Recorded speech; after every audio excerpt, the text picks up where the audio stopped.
I'm sure you've all seen the meme. We're 6 months away from AI taking our jobs as developers forever. And while this is a meme that we've been saying for years, I'm starting to really feel it. There have just been so many signals that things are actually changing now. From Baby Keem using OpenClaw, to the top G talking shit on it, to Cloudflare rewriting Next.js in a week using AI, to CEOs that barely even code, building whole apps from scratch, cloning billion-dollar companies in just a few days, to Jack, the original CEO of Twitter, laying off 40% of his employees at Block, even though they're profitable and growing. This is terrifying. We are there now. I didn't know what this would look like or how it would feel, but it's happening now. It's very clear it is happening now. And I have a lot of thoughts about that. Mostly in a very privileged position here where, at least by the looks of it, media doesn't seem to be going anywhere. But that doesn't mean I don't talk to engineers every day and that I don't have hundreds of y'all in my DMs and talking to me across every possible imaginable method telling me just how screwed things are right now. And there is hope. There are places this can go that are good. But right now, the dev world is about to change. Normally, I would do a joke here about how I need ads because I'm not getting paid to write code anymore. But honestly, things are scary enough right now. It feels a bit inappropriate. So just know I have to get my team paid. So we'll do a quick break and then we'll dive in. Gonna be real with you guys. I'm vibe coding a bit close to the sun lately. We're shipping so much code for all the projects we're working on, and I would probably be shipping a lot more bugs if today's sponsor wasn't a thing. CodeRabbit has reviewed pretty much every line of code I've written in the past few months, and it has prevented so many bugs from shipping. I've tried all of these AI code review tools with my team, and this is the one my team chooses every single time, and I get why. It seems to just understand these complex code bases better than other tools, especially once you've used it for a bit, because it has a good memory tool where it learns when you give it feedback. If you tell it, hey, this thing doesn't matter, it remembers and it won't comment on it in the future, which makes it really easy to reduce the noise and focus in on the signal. For a good example of that signal, here's a mistake that I never would have made in the good old days of handwriting code that an agent will gladly do. This directory should have been git ignored because it's a build directory, but somehow it snuck in here. I mean, I know how. The agent didn't put it in the git ignore, now it's my problem. Being that this PR was like 3,000 lines of code, there's no world in which I would have bothered to read it well enough to catch this type of mistake. But CodeRabbit's more than happy to do that, calling this out as a major potential issue and that this is a build directory that should have been ignored. Not only does it tell you exactly what's wrong, it gives you a prompt that you can copy paste, which is exactly what I did. I actually went through and found all of the issues that I agreed with in this feedback, copy pasted the prompts, had them all fixed, and then we shipped. This is a big change in a real big repo too. I'm working on a fun project that I'll have more details on soon, I promise, that has everything from Rust and Swift code to TypeScript and Electron. So case in point, it's a rough code base to work in, and I swear CodeRabbit's the only thing that seems to actually understand. It even caught a pretty novel bug with async cleanup operations with how we're abusing promises a little bit for our actual startup script that I don't think any other tool came close to catching. Whether or not you're using AI for code, you should absolutely use it for code review. If you're somehow not doing it yet, fix that today at soydev.link/CodeRabbit. It's literally just 2 clicks. There's a lot going on in the industry, and I think this post from Jack is going to be a really good place to start from. Generally speaking, Jack tends to be a decent bit ahead of market trends, at the very least 6 months to 2 years ahead overall. And it is incredibly rare for a company to do mass layoffs like this when they are currently in the process of growing and their revenue is going up and their profits are increasing. I have a lot of faith in Jack personally, and I understand why he did this. It is his ultimate responsibility to make his business as successful as possible and as likely to succeed as possible. And right now, there's a real risk of smaller teams moving faster and overtaking your position for cheaper. It's a silly example here, but I do want to talk about the product I just put out, Lawn. I'm not here to try and sell this to you guys. The MRR on it's like $350. It's not going to make real money. It's probably going to lose money, but it's a good example of where things are going.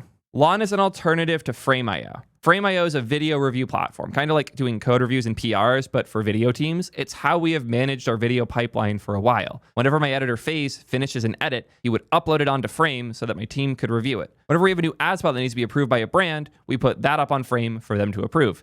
And every single time we're watching it crumble.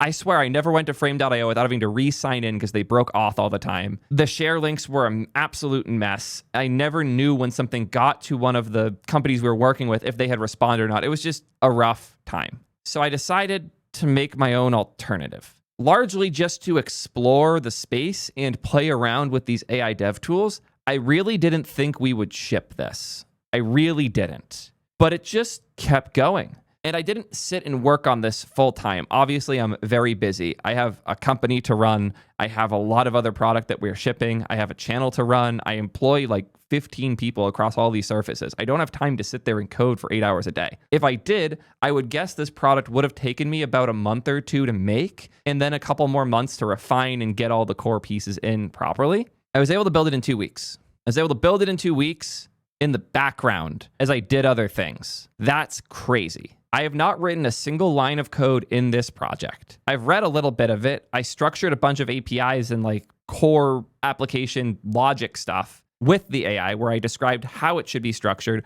watched it write a proposal. It's like, that looks good. Go use that everywhere. But I didn't write the code. And it's not bad code. For proof, I actually decided to open source it, which is a weird decision for a bunch of reasons. But the main one that I think makes it so strange is that it makes it easy to clone and go build your own. So it's already low revenue. But if somebody wants to be really cheap, they can go clone it themselves and host it, and then I get no revenue for it. But to be frank, that could have happened anyways. And that's what's so crazy. Ideas haven't been valuable for a long time, and I say that all the time. Ideas are cheap. Somehow ideas got more and less valuable at the same time. Where dropping something novel and coming up with a good idea is really powerful now because the speed you can go from idea to usable product has never been lower. But it also means cloning someone else's product and idea is way more trivial than it's ever been. You might look at this and think, well, video review can't be that big a market. Like you're only making what, $350 a month? Isn't $350 a month? Well, Frame.io got acquired by Adobe in 2021 for $1.3 billion. It took them years to build, 1.3 bill, and I was able to replicate the majority of the functionality part-time in an app that genuinely feels better to use in 2 weeks. Everything has changed. I don't care about your silly examples of Copilot screwing up in a giant C# code base because I can rewrite that code base in different tech in a week. Everything is different now. And it's not even slop. Like, yeah, the whole thing's vibe coded, even the UI, even the background image, all AI generated. But once you start using it, it feels great. Things fly. I'm real time right now. I'm going to click right now. Instantly loads. I'm going to click this video. Instantly loads. The video stream has to take a sec to start because streaming video is hard. I go back to the team page. Instant. Instant. Instant. Leave a comment. Hit the send. Instantly appears. It flies. I had to come up with some specific data loading patterns to make it feel so good around pre-warming and subscriptions on Hover. But once I had established that pattern and mentioned it in the agentMD, it kind of just took care of itself. Like it hit everything in the code base. And once or twice, it would miss a link. Like for a bit, it missed this T3 team link up here. And I told it, hey, one of the links in the top nav doesn't have pre-warming working. And it went and found that and fixed it. And it just feels great to use. Like this is a product that is genuinely more joyful to use than the thing that I'm paying lots of money for that it's replacing. And this is the worst it's ever going to be, guys. These tools are going to keep getting better. Building things like this is going to keep getting easier. Sure, part of why this feels so good is because I'm an engineer with a long background in video product that understands the restraints, the requirements, and all the weird things that you need to do this. But if you asked the model what to do, it would have given you at least like half of the things that I said. Just for comparison, here's the monstrosity that is Frame. I'm surprised it didn't make me do a sign-in. Clicked edits, takes forever to load, click a video. By default, when you click a video, it goes into select and not the video, which I love. You have to double click it to get to it. Also takes forever to load. Works, it's fine, but things are not fast. UX is really strange. There's too much going on. The folders are high priority for some reason, and the actual videos I care about are too low priority. I don't even really like folders for this, but might implement that in the future. Wouldn't even be hard to. Here, I'll show you. You can see most of the prompts I used for building this here. Let's make a new thread. Let's do some whisper flowing for this, just to show how absurdly easy these things are. I want to add a folder style structure for projects so that users can optionally put given files inside of folders. It should be easy to move a file to a folder via drag and drop, and it should be easy to see all of the folders and open them and navigate the hierarchy of what folder you are in. Write up a plan for how we will implement this and what the UX will look like, and then we can implement soon after. By the way, T3 Code, the app I'm using for this, is another example of an app that I and my team built because we were unhappy with the alternatives, and it was easier to just build our own than get the others fixed. I used to spend a lot of time talking to companies, trying to convince them, hey, this feature's broken, or hey, we need this thing implemented. And now I don't even bother half the time. Okay, usually I will once or twice, but like one of the companies building one of these style tools, one of these GUIs for using the CLIs, it had a lot of random problems, and we hit them up about it. In particular, the codec support was atrocious. And we kind of got shrugged off and told, we're a clod house. We don't really care that much about codec support. And that was the moment I decided to build my own, because it's not worth trying to convince somebody when I can just outbuild them now. It's insane. Like everything's changed from that alone. Like a lot of my time used to be spent trying to convince other products, other founders, other leads at other companies to build the things I need. Now I just build it myself. And I can barely even justify spending time coding because I got way too much shit going on. Yet here I am with like over a dozen lawn threads with a bunch more for Quip Slop that I also vibe code on the side. Shoe, which I built mostly in other things. A bunch of T3 code stuff I was working on in T3 code. I'm building a lot. And whenever something bothers me, I just go build alternatives now. And that's crazy. And that's me on an individual level. What's much scarier is when you have to start thinking about this on a company level, which is what Jack is doing today.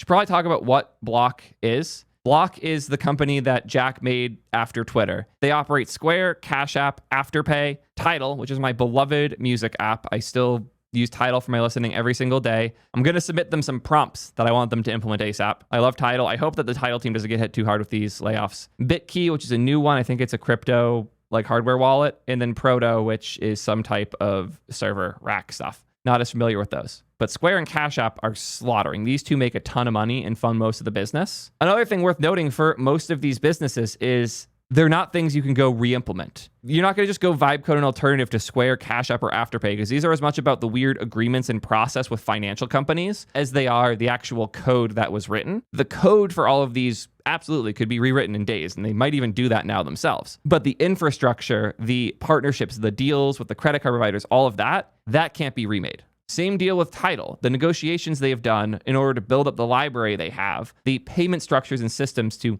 pay artists when their music is played. Those things, also their credit system is insane. Like they have the most in-depth credits of any streaming platform.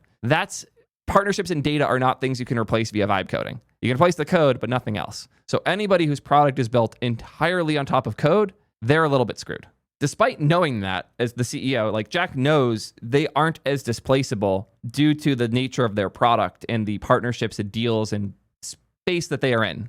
Despite all of that, he is still choosing to make this decision. And I'll give you my thoughts as to why after we read what he says. Today, we're making one of the hardest decisions in the history of our company. We're reducing our organization by nearly half, from over 10,000 people to just under 6,000. That means over 4,000 of you are being asked to leave or you're entering into consultation. I'll be straight about what's happening, why, and what it means for everyone. First off, if you're one of the people affected, you'll receive your salary for 20 weeks plus an additional week per year of tenure. Equity vested through the end of May, 6 months of healthcare, your corporate devices, and $5,000 to put towards whatever you need to help you in this transition. If you're outside of the US, you'll receive similar support, but exact details are going to vary based on local requirements. Yep, different countries have different rules around what layoffs entail and what offers you're able to give employees as they are let go. But this is actually a really good offer. There's a lot of little pieces here I like about it. The 20 weeks is a really good base starting point. That's effectively 5 months of salary. Gives you a lot of time to figure things out. The additional week per year of tenure is a huge assist to people who have been there for 6 to 10 years. That's an additional couple months of support. Very much like that. So they're rewarding employees that have been there for a long time. They're giving everybody a really solid buffer here. Equity vested through the end of May is another huge deal, making sure that people who are near an equity grant can get it. If there's somebody whose equity vests like June 3rd or so, I would hope they're able to negotiate with the company to do something to get that. Through end of May is totally fine though. 6 months of healthcare is huge. This is one of the most annoying things. When I quit Twitch, having to fight Cobra to get health insurance was one of the most annoying things I've ever done in my life. It radicalized me. I'll talk a lot about that in the future, but the TLDR, my stance here is that healthcare is so fucked in the US that it's making the job market less competitive. And I can make capitalist arguments towards healthcare for all, because like healthcare being tied to your job just makes everything shitty for no reason. Obnoxious. Anyways. Corporate device is another huge one. For a lot of people, losing the one computer you have is the worst thing ever. I know so many people whose only computer is the one they have from work. So letting them keep it is a huge deal for a ton of people, just a big stress relief. And similarly, the $5,000 of extra here is huge. Like if you're making $300K a year, the 20 weeks is going to give you a lot of money. But if you're like a support person that's doing $30K a year, your 20 weeks is only going to be a few $1,000s. So an extra $5K on top is a huge benefit to people who are lower income. So that's what I like about this structure here. The first part, very good for people who are high income. This part, very good for people who are long tenure. This part, very good for the people who have large equity grants that are probably also higher income. 6 months of healthcare, good for everyone. Just makes it less stressful to be out of the job and between jobs. Corporate devices, huge, especially for people who are lower income. And the $5,000 put towards the transition, again, very helpful for people who are of lower income. It also makes sense they call it the US part here in particular, because a lot of like offshore support that might be hit by this, for example, benefits greatly from that. Also saying everybody will be notified today whether they're being asked to leave, consult, or stay. I've seen this done so wrong where people didn't know what side they were on, and then the next day were still stressed, and the demoralization over time was horrifying. We're not making this decision because we're in trouble. Our business is strong. Gross profit continues to grow. We continue to serve more and more customers, and profitability is improving. But something has changed. We're already seeing that the intelligence tools we're creating and using, paired with smaller and flatter teams, are enabling a new way of working which fundamentally changes what it means to build and run a company. And that's accelerating rapidly. We'll talk more about this paragraph in a little bit. I had two options: cut gradually over months or years as the shift plays out, or be honest about where we are and act on it now. I chose the latter. Repeated rounds of cuts are destructive to morale, to focus, and to the trust that customers and shareholders place in our ability to lead. I'd rather take a hard, clear action now and build from a position that we believe in than manage a slow reduction of people towards the same outcome. A smaller company also gives us the space to grow our business in the right way on our own terms instead of constantly reacting to market pressures. Another really important sentence that we'll get back to in a sec. A decision at this scale carries risk, but so does standing still. We've done a full review to determine the roles and people we require to reliably grow the business from here. And we've pressure tested these decisions from multiple angles. I accept that we may have gotten some of these wrong, and we've built in flexibility to account for that and do the right thing for our customers. We're not going to just disappear people from Slack and email and pretend they were never here. Communication channels will stay open through Thursday evening so everyone can say goodbye properly and share whatever you wish. I'll also be hosting a live video session to thank everyone at 3:35 p.m. Pacific. I know doing it this way might feel awkward. I'd rather it feel awkward and human than efficient and cold. I love this. When I left Twitch, I was in my goodbye call when right at 5 p.m. on the dot, they disabled my Google account and I got booted from the call. I much prefer this human way of doing things and like letting people be in Slack and have the conversation, not just like watching names drop from the list, as I've heard so many stories about. Jack's doing this very responsibly. To those of you leaving, I'm grateful for you. And I'm sorry to put you through this. You built what the company is today. That's a fact I'll honor forever. This decision is not a reflection of what you contributed. You will be a great contributor to any organization going forward. To those staying, I made this decision and I'll own it. What I'm asking of you is to build with me. This is a big deal. I know a lot of people who have like survivor guilt when they survive these types of layoffs and feel as though like they might have done something wrong or they are somehow to blame for this and they're not there with their peers that they're watching drop out. Jack owning this is huge. Rather than saying like we had to or the shareholders made us or any of those things, Jack's saying, no, I chose to do this. This is mine. Blame me. I'm the one who is taking this hit. That I have a lot of respect for, Jack. Even I didn't have the balls to do that when I had to do the layoffs where I let go a majority of my team a few years ago. I said that I screwed up hiring them, but I didn't take the ownership of the dropping them the same way here. I already like Jack a lot as a leader, but this put him above and beyond for me. We're going to build this company with intelligence at the core of everything we do. How we work, how we create, how we serve our customers. Our customers will feel the shift too, and we're going to help them navigate it towards a future where they can build their own features directly composed of our capabilities and served through our interfaces. That's what I'm focused on now. Expect a note from me tomorrow. Great note. I have a lot of things I want to talk about here. The first part I want to talk about here is the smaller and flatter teams bit. It is very clear that this is where things are going. Big teams don't move faster. I've talked about this for a long time. Hopefully y'all have heard of the Mythical Man Month, the classic story where adding more people makes the project take more time, not less. That's a real problem in software, and the problem just got worse, like significantly worse. We have so many PRs open on basically any of our surfaces.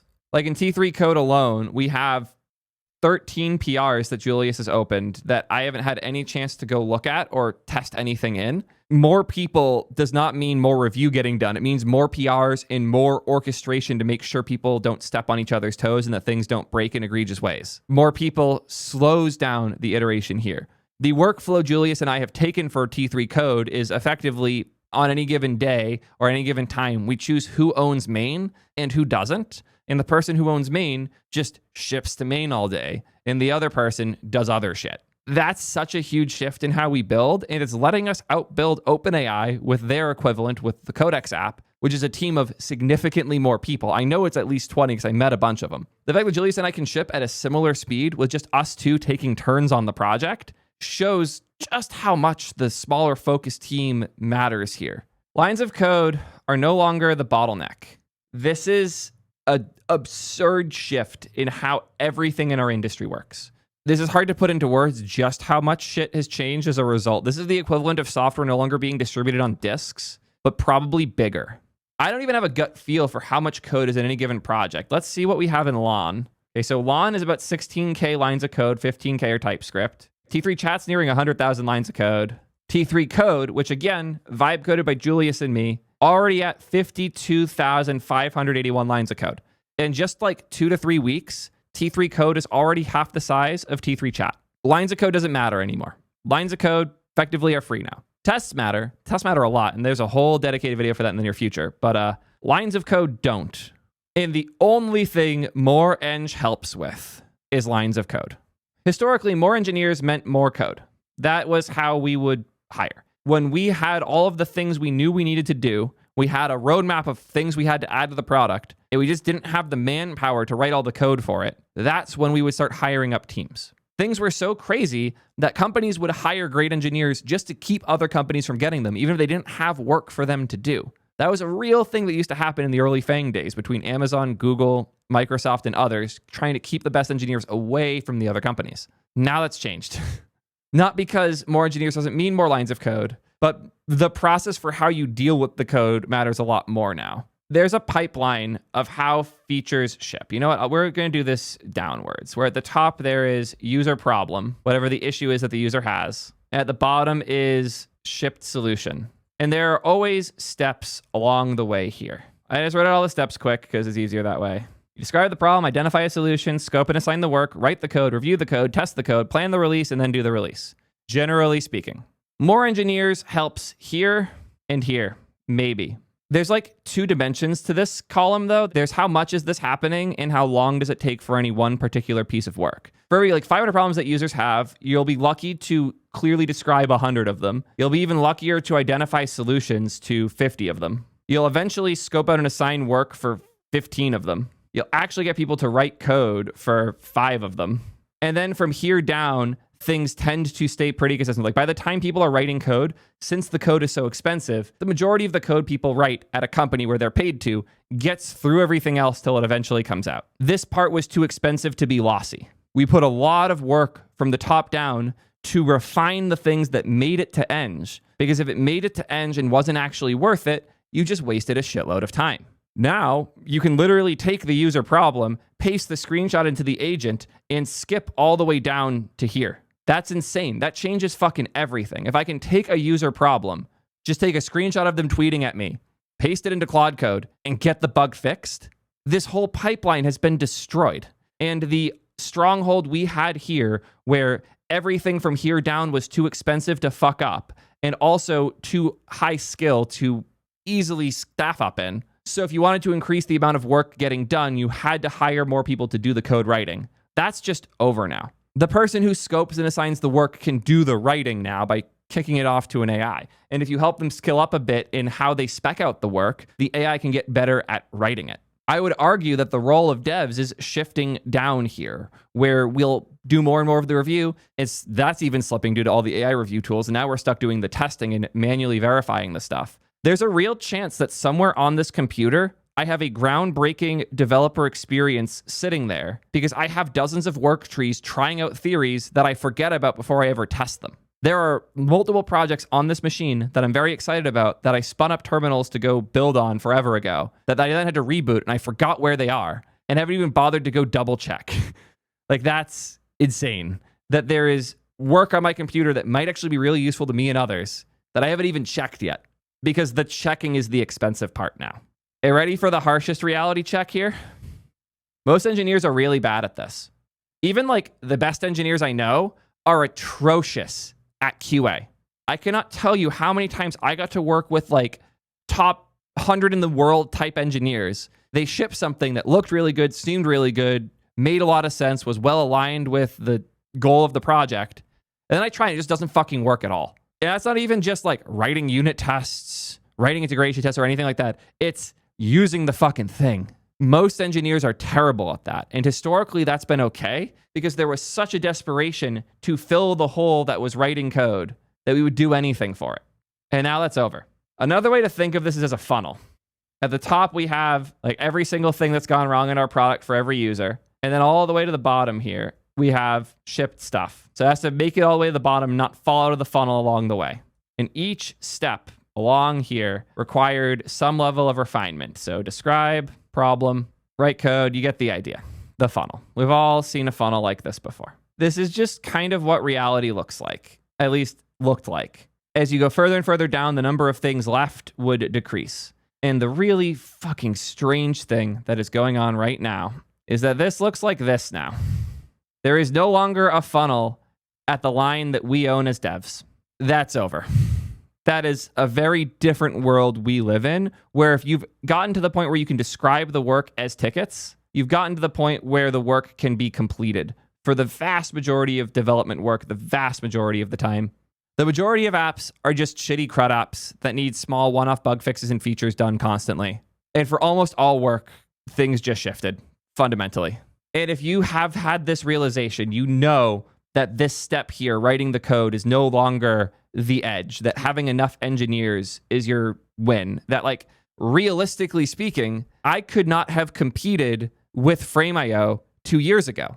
It would have been way too much work for me and my team to build and maintain, especially all the integrations across all the different platforms. Like if it turned out that product could do well, and I wanted to go build the integrations for things like Premiere Pro and Final Cut and other editors, that type of thing just wasn't worth it before. And suddenly it absolutely is. If anything, having the smaller team puts me at an advantage. Since Frame.io is part of Adobe and has a giant team, every change requires touching lots of different teams' things and getting all of them to approve. If you have more engineers, there are more people that have to give you a thumbs up before you're allowed to ship the thing. So if writing code is free now, let's take this diagram, because this is what a lot of companies are about to look like. So the writing code step is now flat. So we now have the straight lines there.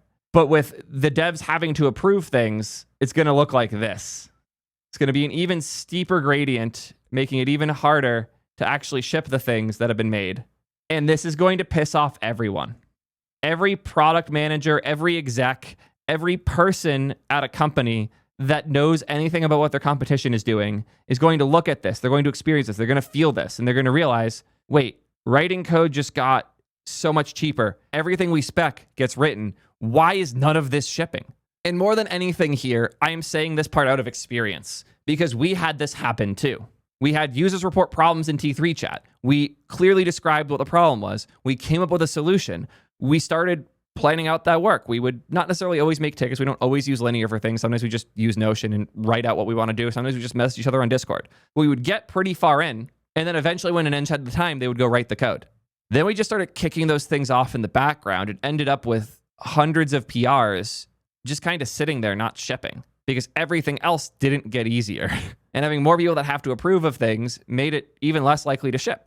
So we had to make changes to our process. We had to decide how much do we actually care about the thoroughness of the review of our code. We had to decide what cadence do we want to ship at? What do we want our rollback systems to look like when we do break things? How do we get more prepared for the way our workflows are shifting here? And that's also why we did the launch week a few weeks ago, because we wanted to get all this stuff out. In order to do that, we needed different process, different deadlines, different incentives. I had to rethink everything below the writing code part in order for us to actually ship the things that were being generated. And that's a lot harder when you have a big team.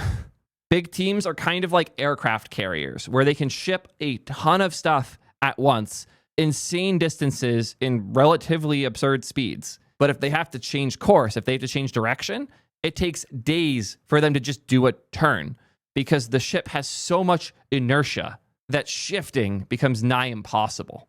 But if you have a small team, that type of shifting becomes much easier. When individual things have a person who owns them instead of a team who owns them, and that person owns more and more, things get easier. Like if T3 code had different parts of the code base that different people owned, and we wanted to do a big feature change, getting that approved is going to suck. But if we take turns owning it, and one person can come in and change a bunch of shit in one day, and the next day someone else can come in and change a bunch of shit, then we can ship fast. And all of our process is built for a world where the only really expensive part was writing code. Writing code went from the most expensive to the cheapest part of this process. Everything is going to change as a result.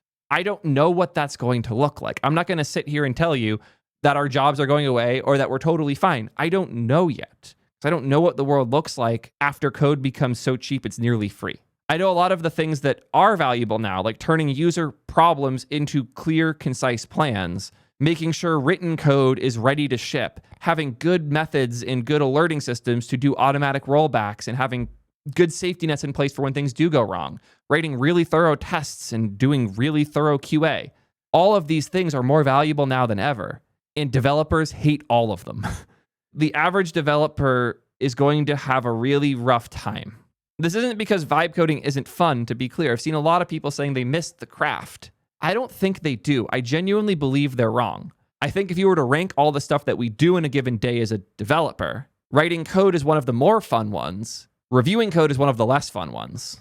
So if we have shifted everything so that we're writing code way less and now we're reviewing code way more, yeah, that's going to feel worse. Not because writing code was the fun part and we lost it, just because we have shifted meaningfully in where our interests are and where our time is spent. Our time is now spent much more so dealing with the consequences of our code because the code got so much easier to put out. But if you can flip that in your head a bit, it becomes really empowering. I personally have never enjoyed writing code more.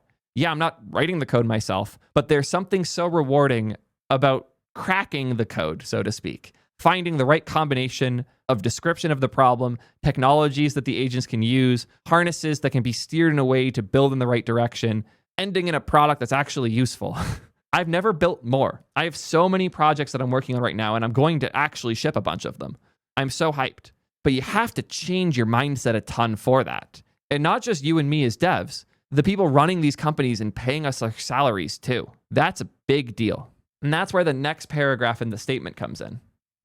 Jack had two options: cut gradually over months or years as the shift plays out, or be honest about where they are and act on it now. This is something I really like about the way he chose to do this. It is clear that this is where things are going, that having too many people in the pipeline approving things is going to make you slower, not faster, that the benefit of having a lot of engineers being a lot more code is no longer that valuable at all. So they could slowly realize this and have individual teams and orgs realize this, and every few months lay off 5 to 10% of people and never actually see the benefits. Because if your team goes from 10 people to 8 people, your process isn't going to change much. You're just going to move around assignments. But if your team goes from 10 people to 2 people, you're going to start rethinking shit. That's what he's going for here. And I have a lot of respect for the way he did it, because the alternatives just aren't going to move that fast. Let's use GitHub as an example. GitHub's a relatively big organization.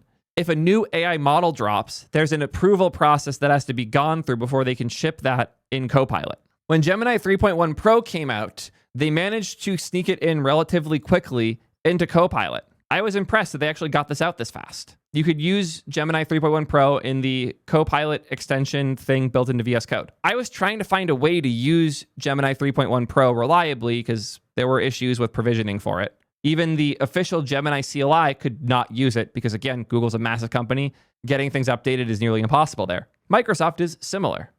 Somebody told me that even the Copilot CLI is 3.1 Pro. They lied. I just moved from the Copilot CLI to Gemini because it didn't have it. I tagged Burke, who's one of the higher up people working on VS Code and Copilot stuff at Microsoft, asking for help.